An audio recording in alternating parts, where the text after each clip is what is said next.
اللہ من الشیطان الرجیم بسم اللہ الرحمن الرحیم نحمدہ ونصلی ونسلم علی رسولہ الکریم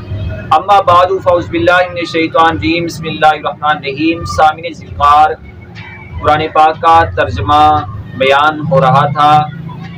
تو آج بھی قرآن پاک کا ترجمہ بیان کیا جائے گا۔ تو اللہ رب العزت کی ذات نے ارشاد فرمایا ان الذین یکتمون ما انزل اللہ من الکتاب، بے شک وہ لوگ جو چھپاتے ہیں جو نازل کیا اللہ تعالیٰ نے کتاب سے، یعنی جو رب تعالیٰ کی ذات نے کتاب میں نازل فرمایا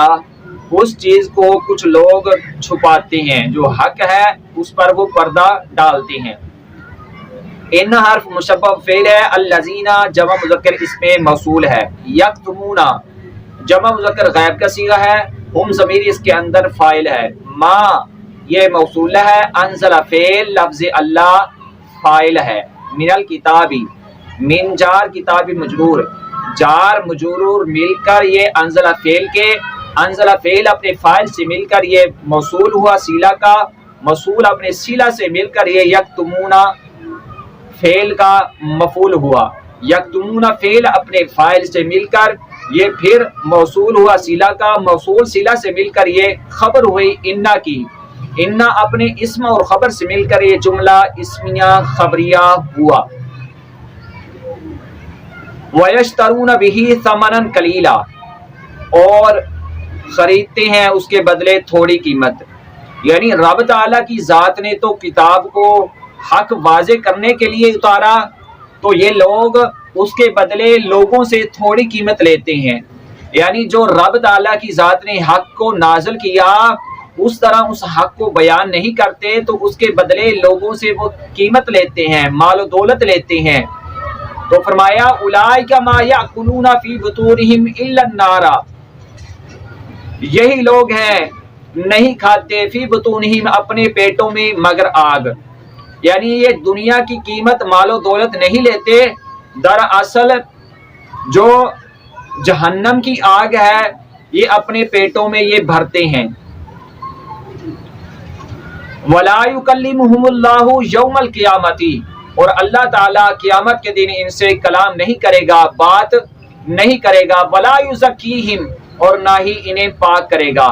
وَلَهُمْ عَذَابٌ عَلِيمٌ اور ان کے لیے دردناک عذاب ہوگا۔ نہ رب کریم کی ذات ان سے کلام کرے گا نہ ہی انہیں پاک کرے گا تو ان کے لیے دردناک جہنم والا عذاب ہوگا۔ اولئک الذین اشتروا الضلالۃ بالہدی، یہی لوگ ہیں جنہوں نے خریدا ہدایت کے بدلے گمراہی کو، والعذاب بالمغفرہ اور مغفرت کے بدلے عذاب کو۔ رب تعالیٰ کی ذات تو انہیں ہدایت دینا چاہتا تھا تو انہوں نے ہدایت کے بدلے گمراہی کو قبول کر لیا، گمراہی کے راستے پر چلے، تو رب تعالیٰ کی ذات ان کی بخشش چاہتا تھا، انہیں بخشنا چاہتا تھا تو انہوں نے بخشش کے بدلے عذاب کو اختیار کیا، عذاب والا راستہ اختیار کر لیا۔ فما اصبرہم علی النار سو کس قدر ہیں بہت سارے صبر کرنے والے آگ پر، یعنی جب ان کو آگ پر پیش کیا جائے گا تو پھر انہیں لگ پتہ جائے گا کہ کس طرح ہم اللہ رب العزت کی نافرمانی کرتے تھے، اللہ اور اس کے رسول کی نافرمانی کرتے تھے، جب ان کو جہنم میں پیش کیا جائے گا۔ ذالک بان اللہ نزل الکتاب بالحق، یہ اس لیے بے شک اللہ رب العزت کی ذات نے کتاب کو نازل کیا حق کے ساتھ۔ وَإِنَّ الَّذِينَ اخْتَلَفُوا فِي الْكِتَابِ لَفِي شِقَاقٍ بَعِيدٍ بے شک وہ لوگ جنہوں نے اختلاف کیا کتاب میں وہ دور کی گمراہی میں ہیں، دور کی ضد میں ہیں۔